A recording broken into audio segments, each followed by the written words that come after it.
Alright, real quick, I want to mention a couple things. Got carried away with the pocket hole screws, and I put 4 in each one of these 2x8s. And as you can see, this top one goes off into space. So, drilled an extra couple holes. It's not going to matter. It's going to be on the bottom side. Won't be noticeable, but, you know, just didn't take that into consideration, that it's not going to be the same height as or same depth as the sides. And just got a little carried away. Not a big deal, but got away from the plan a little bit. And I've got my top 2 shelves mounted in place and my bottom shelf mounted. Now I'm going to flip the whole unit, if I don't fall, flip the whole unit upside down on its back, and I'm going to take my router, all these spaces are flush on the bottom side, and I'm going to take my router and make a 1/2 inch this way by 1/4 inch deep rabbet all the way across, and I'm going to set that back panel in place, flip it back over, and put the remaining 2 shelves in. Now the whole point of that back panel is to give it some strength this way. I think it'll look a little bit better, and also the way it's spaced out is that the 1/2 inch distance here and the 1/2 inch distance in here on that one, from side to side height is the height of this is 48 inches, so the panel will be sitting in place, and all I have to do is cut 58 inches off of it. So only going to make 1 cut on a sheet of 1/4 inch plywood, so that's beneficial for me. And then I can start assembling the entire bed. To make the rabbet on the back side, I don't have a 1/2 inch rabbeting bit on my router, which I thought I did, but I don't. So what I have here is a 3/4 inch bit, and I have the depth set to about 5/16, a little bit more than 1/4 inch. And I have it offset from this little fence that I clamped to it, so that on a 2x material, it's going to remove about 9/16, a little bit more than 1/2 inch.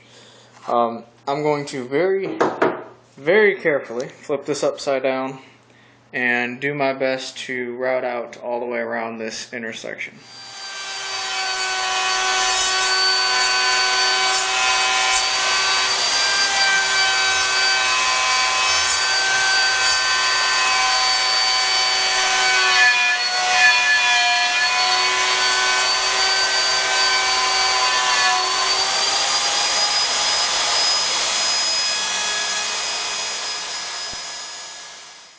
Alright, real quick before I get carried away here, this edge guide was clamped to the router. It worked out well.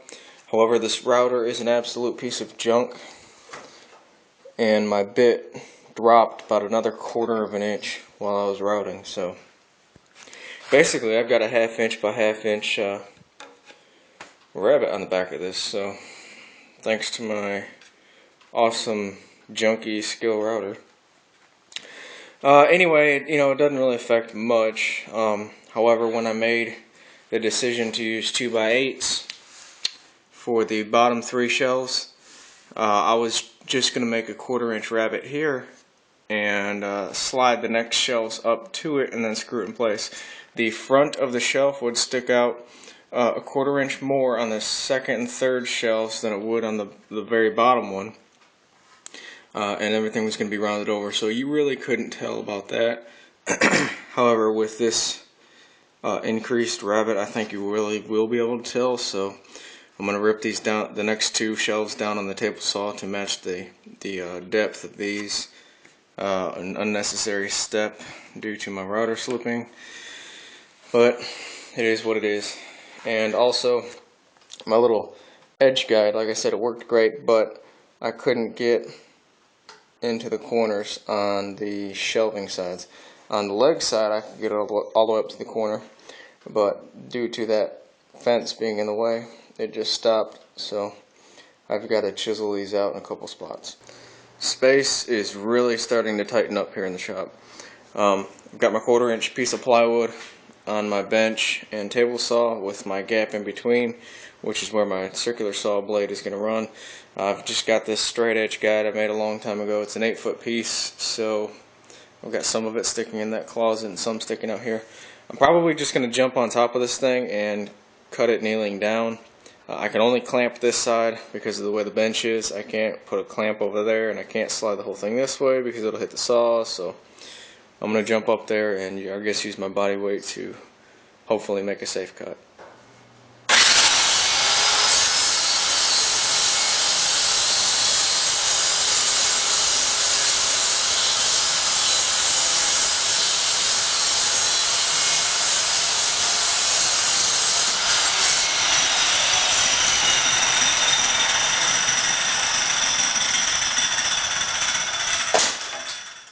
With the back set in place, I can go ahead and start fastening it down. I'm going to use 1¼ drywall screws. The black is a high contrast on this pine, but it's going to be on the back side, so no one's going to see it. It's going to be up against the wall. I'm using my number 10 countersink bit, and it's got 2 different steps on here. I'm going to go through until about 1/8 inch deep on this first step. And what that will do is allow a little bit more leeway for the head. It still gives enough bite for the head to hold, but the shaft right below the head is smaller than this first step, so that will allow about 1/16 inch on either side for every single hole for expansion and contraction. This pine plywood shouldn't expand and contract as much as these actual 2x structural members. So I still want to leave enough that way if it does expand and contract, nothing's going to bind. I don't think it will, but just be safe than sorry on this. So that's what I'm going to do. I'm going to go all the way around.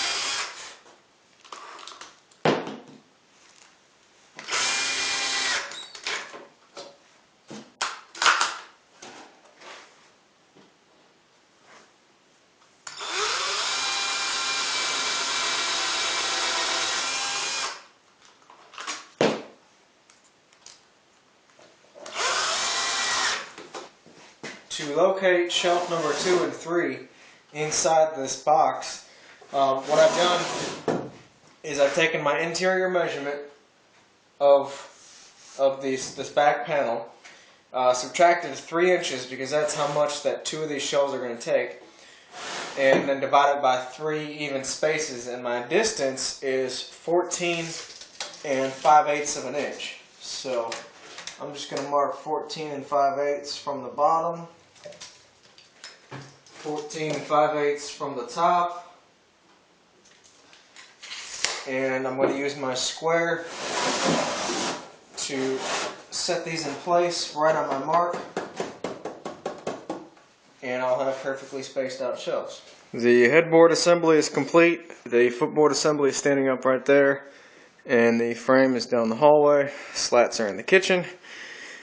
So now I've got to stack everything in one corner, completely clean out the shop, sweep up, get everything nice and neat, break down all my tools, get this space wide open, and then I can assemble the entire bed and see what we got.